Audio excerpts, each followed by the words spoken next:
To set up Touchpad with four fingers as open source, in Windows 11 Home, right-click on empty area on the desktop, and then select Personalize. Next, click or tap Bluetooth and Devices. Scroll down the screen, and then tap Touchpad. Next, tap four finger gestures drop-down menu, and then scroll down the screen. Next, on tap drop-down menu, and then select Open Source.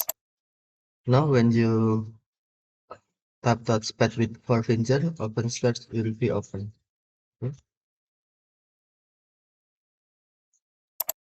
Okay, thank you for watching. Have a nice day.